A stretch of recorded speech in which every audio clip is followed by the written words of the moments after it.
जय हिंद दोस्तों, लक्ष्यपुर GS channel पर आपका स्वागत है। अभी तक हम लोग पढ़ चुके थे एंग्लो मैसूर वार, हम लोग पूरी खत्म कर चुके थे। आज से हमारा नया टॉपिक होगा एंग्लो मराठा स्ट्रगल। ठीक है, तो आइए हम पढ़ते हैं, स्टार्ट करेंगे। पहला एंग्लो मराठा वार। ठीक है, तो फर्स्ट एंग्लो मराठा वार कब हुआ था? 1776 से लेकर 1782 तक। ये किसके किसके बीच हुआ था?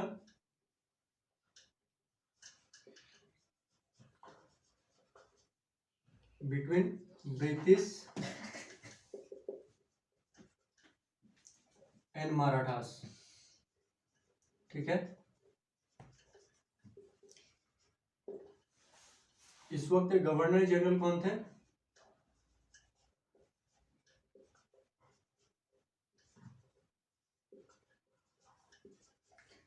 गवर्नर जनरल थे Warren Hastings.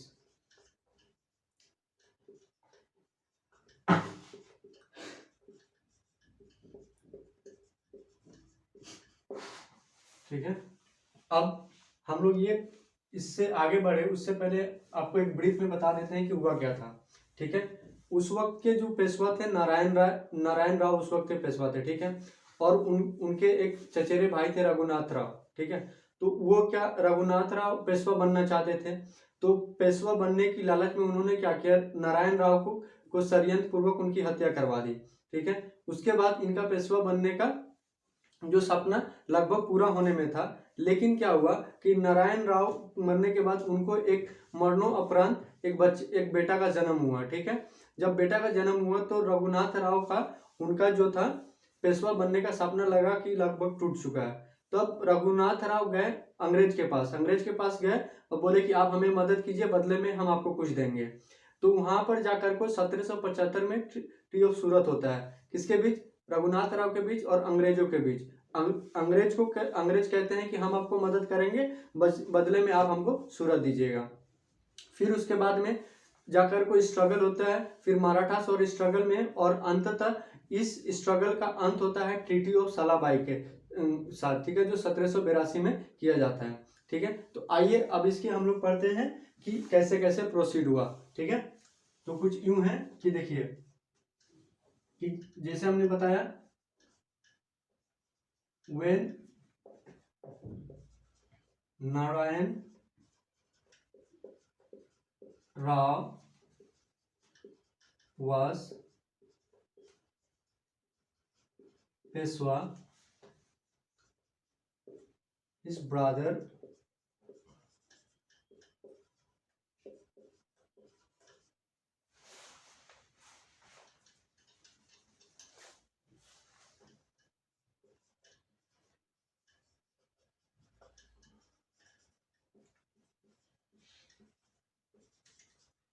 also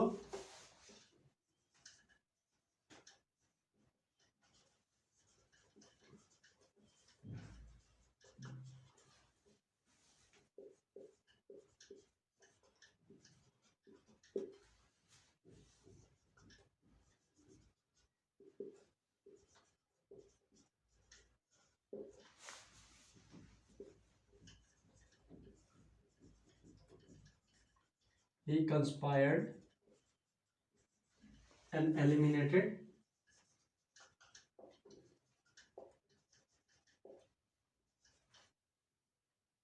Narayan Rao.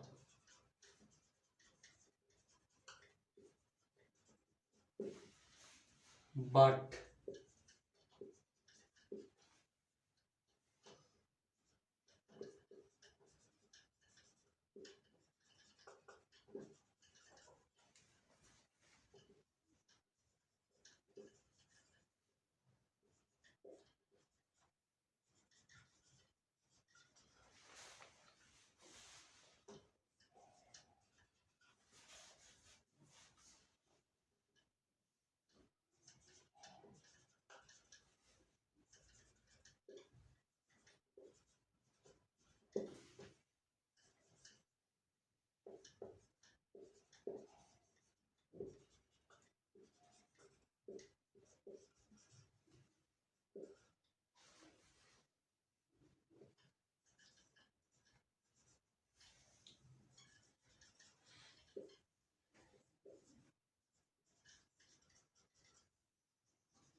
ठीक है।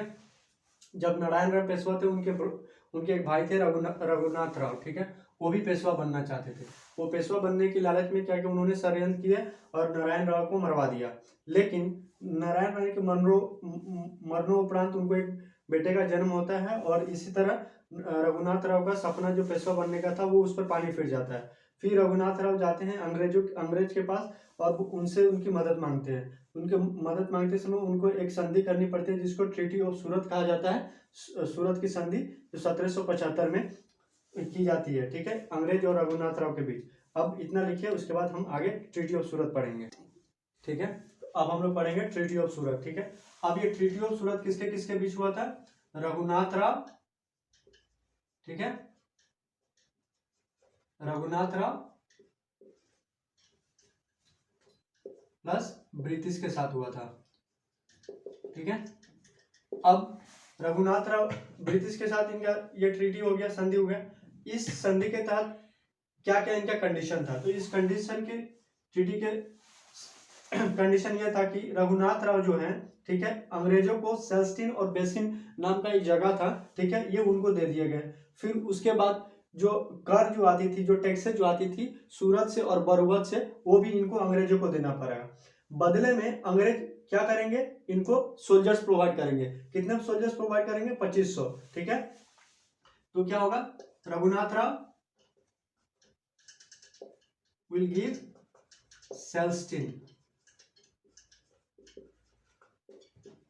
सेल्स्टीन एंड बेसिन किसको देंगे? प्लस रेवेन्यू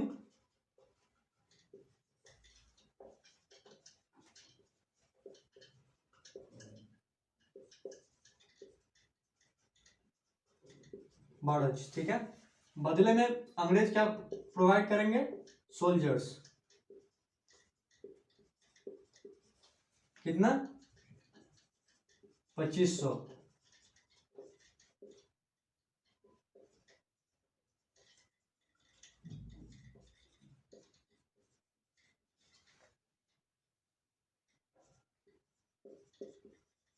ठीक है। अब ये ट्रीटी ऑफ संधि सूरत हो जाता है, ठीक है। उसके बाद में इसमें एक खास बात ये क्या है, फर्स्ट एंग्लो मराठा वार में, कि ये वार जो होता है, जब जिस वक्त ये स्ट्रगल चल रहा होता है उस वक्त अमेरिकन वार ऑफ इंडिपेंडेंस भी चल रहा होता है, ठीक है। तो American war it coincided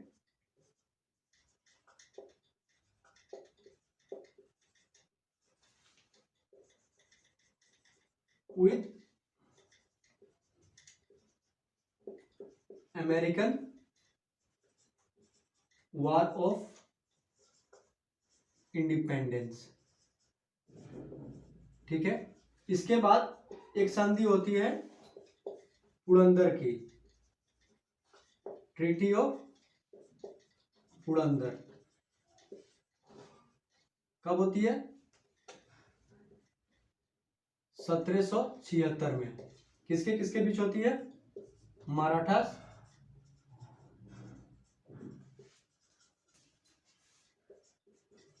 English, ठीक है। फिर आगे जब लड़ाई बढ़ती है, बढ़ते बढ़ते एक अंतिम संधि होती है जो होता है ट्रीटी ऑफ सालाबाई, ठीक है। चाहे आप इसको लिख लीजिए, उसके बाद हम आगे पढ़ते हैं। 3 so the first phase of Anglo Maratha struggle it ended with treaty of Salbai, ठीक है। एक संधि होता है ended with treaty of Salbai, SALABAI। कब होता है? 1782 में।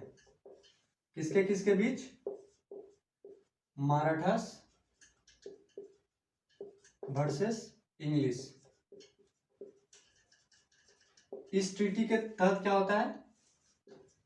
शांति स्थापित हो जाता है 20 सालों के लिए, ठीक है। पीस ग्रांटेड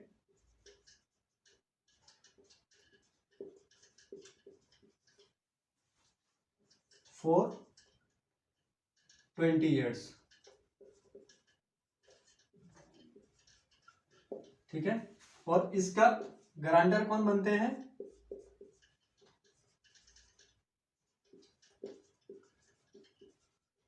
महाराजी सिंधिया।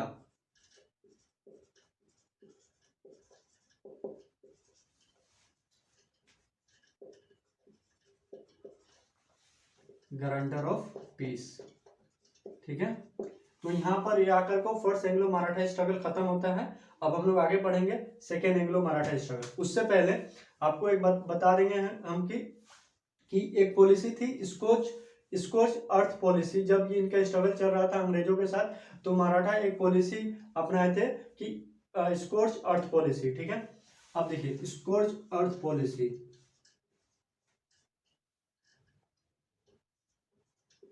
स्कोच अर्थ पॉलिसी। अब ये पॉलिसी क्या था? ठीक है, मराठा से जानते थे कि अंग्रेज इनसे सुपीरियर है।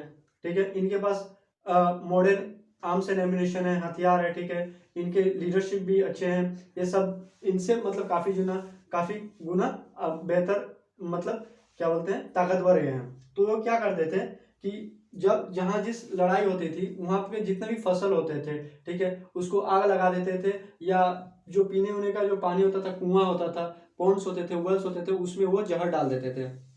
ठीक है, ताकि वो उनको जब लड़ाई करने आए तो उनको पीने का पानी ना मिले, और वो पीकर प्यासे मर जाए, या तो जब वो पानी पिए तो वो जहर से मर जाए। ठीक है, तो इसका क्या था? Burning farmlands.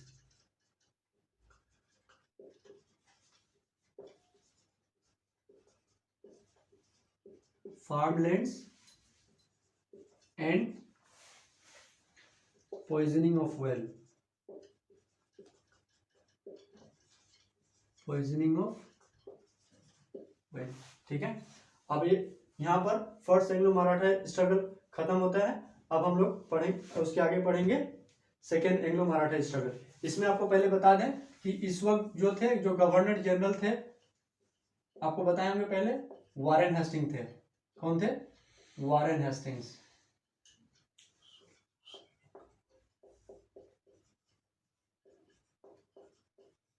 ठीक है, लिखिए। अब हम लोग सेकेंड आगे पढ़ेंगे। ठीक है, तो अब हम लोग पढ़ेंगे सेकेंड एंग्लो मराठा स्ट्रगल। ठीक है, ये कब से कब हम लोग पहले पढ़े थे? फर्स्ट एंग्लो मराठा स्ट्रगल 1776 से लेकर 1782 तक हुआ था। उसके बाद ट्रीटी ऑफ सलाबाई के तहत 20 साल का शांति समझौता हो गया था, जिसके गारंटर थे महाराजी सिंधिया।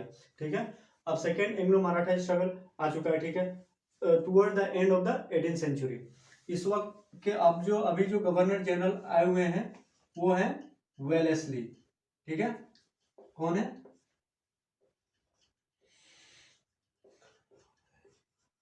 तो आप लोग को हमने पहले पढ़ाया था कि वेलेस्ली का सबसे बड़ा जो कंट्रीब्यूशन था, ठीक है, वो था सब्सिडियरी अलायंस। ठीक है, तो 18वीं सदी के अंत तक आते आते वेलेस्ली अराइव आते हैं। ठीक है, और मराठास के साइड के जितने भी जो प्रोमिनेंट जो चीफ लीडर थे, ठीक है, जो महत्वपूर्ण योद्धा थे, वो सब मर चुके थे। ठीक है, अब उस वक्त जो थे पेशवा बाजीराव टू। ठीक है, अब ये क्या करते हैं कि उन पेशवा बाजीराव पे ये सब्सिडियरी अलायंस इंपोज करने की कोशिश करते हैं, लेकिन बाद में पेशवा इनको मना कर देते हैं। उसके बाद मराठास के बीच में खुद ही एक इंटरनल अपने बीच में ही इनकी लड़ाई शुरू हो जाती है। तो पेशवा क्या कहते हैं कि यशवंतराव होलकर की उनके भाई को वो मार देते हैं। यशवंतराव होलकर रिटेलिएट करते हैं, अपने बदला लेने के लिए पेशवा पर हमला कर देते हैं, उनके कैपिटल पे पुणे में जाकर को। अब पेशवा जाते हैं ब्रिटिश के पास मदद मांगने के लिए जाते हैं। तो अंग्रेज इनको एक कंडीशन क्या देते हैं कि आप सब्सिडियरी अलायंस आप अपने आप पर इम्पोज कीजिए, आप ये ट्रीटी हमारे साथ साइन कीजिए, उसके बाद हम आपको मदद करेंगे। तो पेशवा को ना चाहते हुए भी मजबूरन होकर को सब्सिडियरी अलायंस अपने ऊपर लेना पड़ता है। ठीक है, 1803 में। फिर उसके बाद जाकर को ये जो सब्सिडियरी अलायंस जो पेशवा बाजीराव टीटू लेते हैं, उसके बाद ये सिंधिया और भोसले को नहीं जमता है। ये वो कहते हैं कि नहीं, ये आपने गलत किया, और ये इनको इनकार कर देते हैं। तो ये क्या करते हैं, अपना एक ग्रुप बनाते हैं और अंग्रेज पर अटैक कर देते हैं। हालांकि इसका रिजल्ट परिणाम ये आता है कि भोसले और सिंधिया दोनों डिफीट हो जाते हैं, हार जाते हैं, और उनको एक संधि करना पड़ता है, एक treaty of with the Peshwa, जिसको ट्रीटी विद साइफर भी कहा जाता है। ठीक है, तो ये था इसका ओवरव्यू। अब हम लोग आते लिखवाते हैं। ठीक है, तो ये किसके किसके बीच हुआ था? Between Scindia and Bhosle. ठीक है, वर्सेस इंग्लिश। अंग्रेज के साइड कौन थे?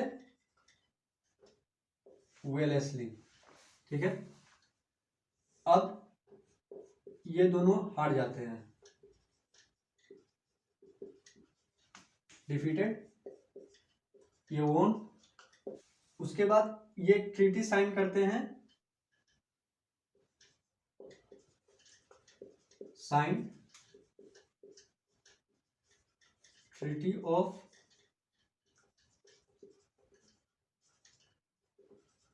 बेसिन 1803 में।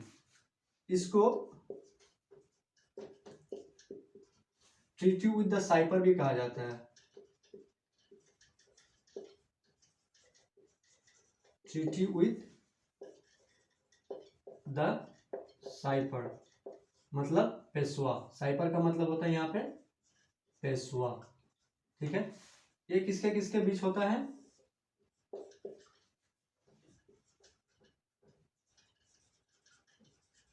Between Bajirao two and English. English के साइड्स कौन थे? Arthur Wellesley.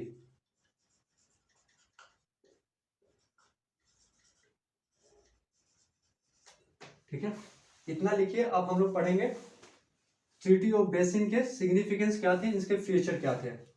ठीक है, ठीक है, तो अब हम लोग पढ़ेंगे ट्रीटी ऑफ बेसिन। ठीक है, सेकेंड एंग्लो मराठा स्ट्रगल। ठीक है, तो अब ट्रीटी ऑफ बेसिन के कंडीशन क्या थे? जो कंपनी के जो इंग्लिश के जो थे नेटिव जो सोल्जर थे, अब वो मराठास के टेरिटरी में परमानेंटली रहेंगे। ठीक है, company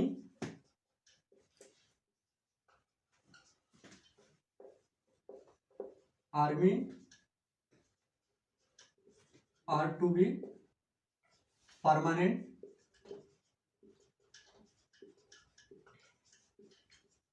station in Marathas territories.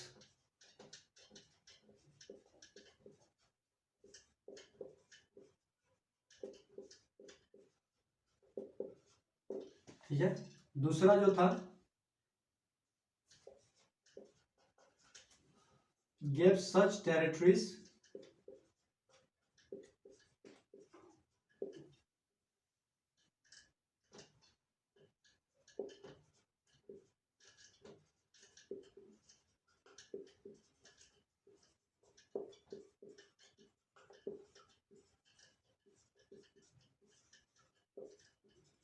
छब्बीस लाख का जो एनुअली जो उनको इनकम प्रोवाइड कर सके अंग्रेज को, वो ऐसा टेरिटरीज उनको दिए।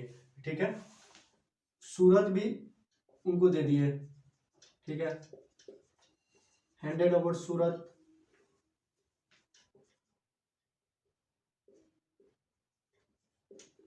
किसको? To English. कंपनी जो था, अंग्रेज थे, इनके इंटरनल अफेयर्स में, मतलब अपने निजी में अंतर्गत जो भी मामला था इनमें इंटरफेयर कर सकते थे। कंपनी कैन इंटरफेयर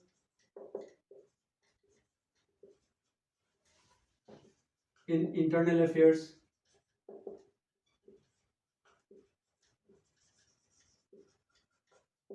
ठीक है, जो इनका external relation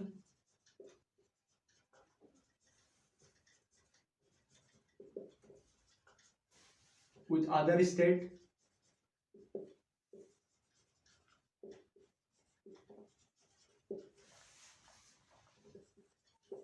under British control।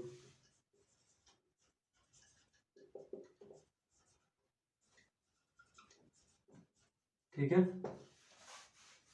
ये हो गया। अब इसका एक सिग्निफिकेंस देखा जाए। ठीक है, अगर इसका सिग्निफिकेंस देखा जाए हम लोग,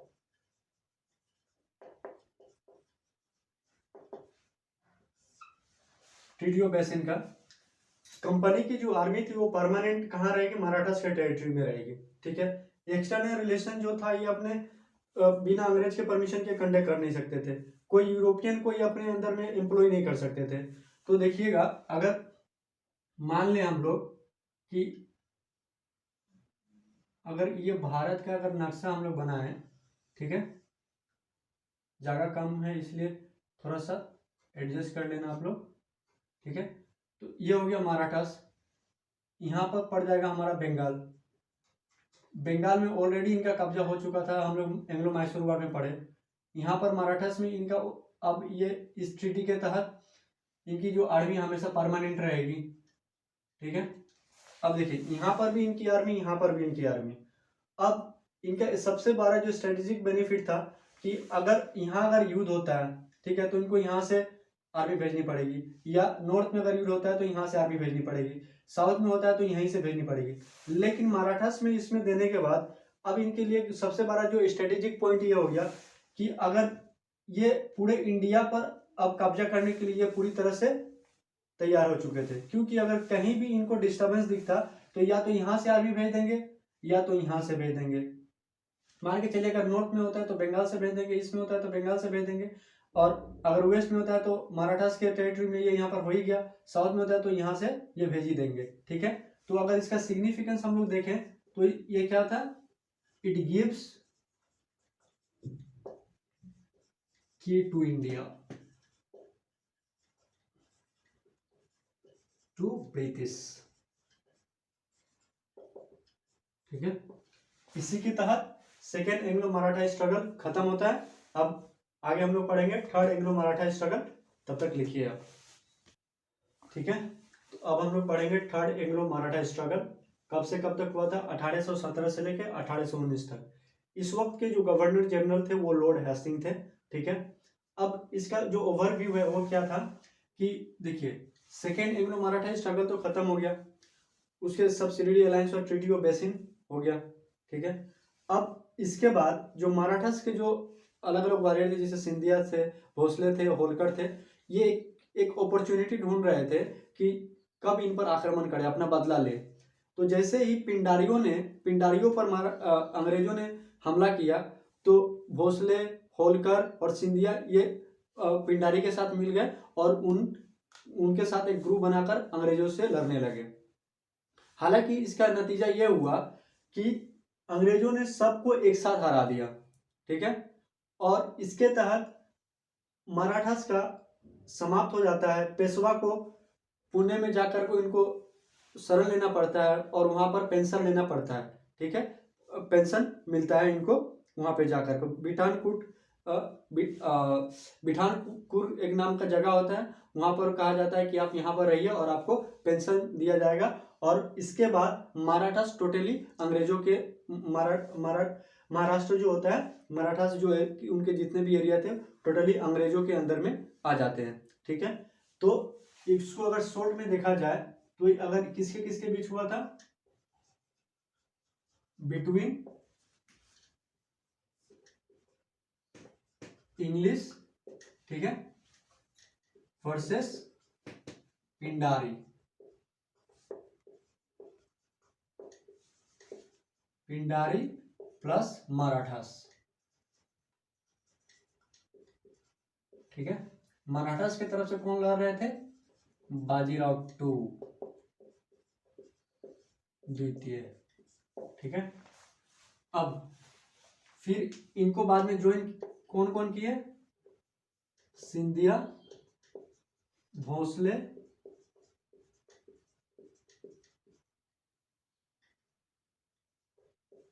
प्लस होलकर। ये जितने भी थे हार गए, गोट डिफीटेड। ठीक है, अब ये तीनों को अलग अलग जगह पर हराया गया। रिजल्ट्स, ठीक है, पेशवा कहाँ है,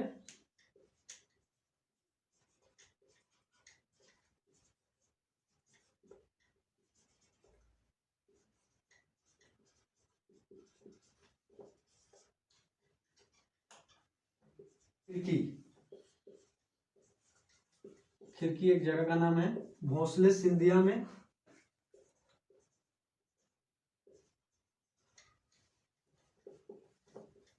शताब्दी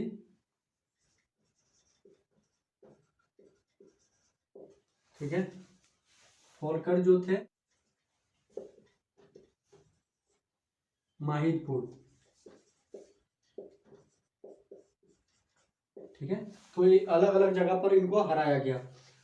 इसके बाद इनके साथ अंग्रेजों ने क्या किया, अलग अलग संधि भी की। ठीक है, तो ये संधि आगे हम पढ़ेंगे, लिखिए।